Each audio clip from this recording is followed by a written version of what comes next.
let's be real for a second. Who hasn't felt lonely? It's a feeling we all know. But what if the answer to that feeling wasn't another person? What if it was just a piece of code designed to be your perfect friend? Okay, that's what we're digging into today, the incredible rise of AI companions. And we're asking a pretty huge question. Are they a real friend or just a really convincing fantasy? Let's start with this number, 17%. Now, that might not sound like a lot, but think about what it means. That's the percentage of Americans, we're talking 44 million people, who feel significantly lonely every single day. This isn't just a case of the blues, you know? It's a full-blown public health crisis. And at the end of the day, we're all just looking for connection, right? It's baked into our DNA. We're literally wired to find someone who just gets it, who listens. That's the human experience. So here's the wild part. What if that connection, that feeling of being totally understood, didn't come from a person at all? What if you could find it by talking to a machine? I know, it sounds like something straight out of a movie, but this is happening right here, right now. All right, let's get into the science of it all. Can an AI really make us feel less alone? And believe me, this isn't just some philosophical debate anymore. Researchers are taking this very, very seriously, trying to figure out if code can actually soothe one of our deepest human hurts. So how does this even work? Well, it all comes down to this really fascinating concept called person-centered messages. Think of it like this. The AI isn't just making small talk. It's programmed to do one thing incredibly well: focus completely on you. It acknowledges your feelings, it validates them, it makes you the absolute center of the conversation. So, the million-dollar question, does it actually work? Well, the answer is yeah. And honestly, the findings are pretty mind-blowing. Studies are showing that chatting with these AIs can reduce loneliness just as much as talking to a real human being. People consistently say they feel heard and validated. And get this, it's actually more effective than just zoning out and watching videos. And if you need more proof, check this out. A huge study from the Journal of Consumer Research found something incredible. Not only do these AI companions work, but we humans are actually terrible at predicting how much they'll help.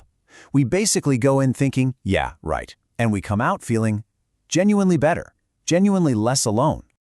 Okay, so the science is there, but this is where things get really, really interesting, because this technology did not stay in the lab. Oh no, it exploded onto the open market, creating a massive and very profitable new industry. Welcome to the companion economy. Now, let's be super clear. We are not talking about your standard AI assistant. Microsoft Copilot, for example, is for work. It's for getting things done. But an AI companion like Candy AI, that's a whole different universe. Its goal isn't productivity. It's about building a relationship. We're talking emotional role play, deep personal chats, and yeah, their own marketing even advertises intense AI sexting. And make no mistake, this is a huge business. The big players in this not-safe-for-work AI world, platforms like Candy AI, Our Dream AI, and Joy, are pulling in millions and millions of users. And they're doing it by promising these incredibly customized, immersive, and often very intimate digital relationships. I mean, you can't get much more direct than this. This is straight from Candy AI's own marketing. They're not even pretending to sell you a simple tool. They are selling you a partner, a confidant, a fantasy that's always on, ready whenever you are. The message couldn't be clearer. Whatever you need, it's got you covered. Okay, so that's one side of the coin. But with this kind of commercial boom, a lot of alarm bells are starting to go off. We're hearing some really serious warnings from experts, even from people deep inside the AI world itself. And it forces us to ask, is this a helpful tool, or are we stumbling into a dangerous new reality? Just listen to this.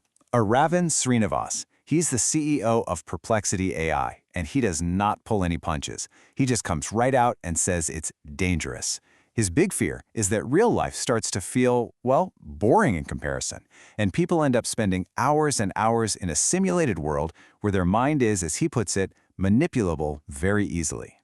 And if you think this is just an adult thing, think again. This next number from a Common Sense Media study, it's a real shocker. 72%. That is the percentage of teens who have already used an AI companion at least once. This technology is reaching some of the most emotionally vulnerable people out there. So let's just break down what the real risks are here, because the list is pretty long. Experts are worried about creating harmful emotional dependency. You know, blurring the lines of reality so much that it gets distorted. They're especially concerned about how this might mess with emotional development, particularly for young users. Oh, and let's not forget the huge privacy issue of pouring your deepest, darkest secrets out to a for-profit company. So this is where we are, kind of stuck between a rock and a hard place. Is this thing a tool or is it a trap? On one hand, you've got this potential solution to a global loneliness crisis, but on the other, you have a potential trap with really serious psychological consequences. So which is it? Let's just lay it all out one more time. The promise? A tool that can scale to help millions, it's always available, it doesn't judge, and we have scientific proof that it makes people feel heard. The peril? A completely unregulated market that could be creating serious psychological risks, messing with our sense of what's real, and fostering the very dependency and manipulation that critics are so worried about. So where does that leave us? We've seen the science, we've seen the business, and we've definitely heard the warnings. We know these AI companions can make us feel less lonely, at least in the moment. But this all leads to one really big, unanswered question.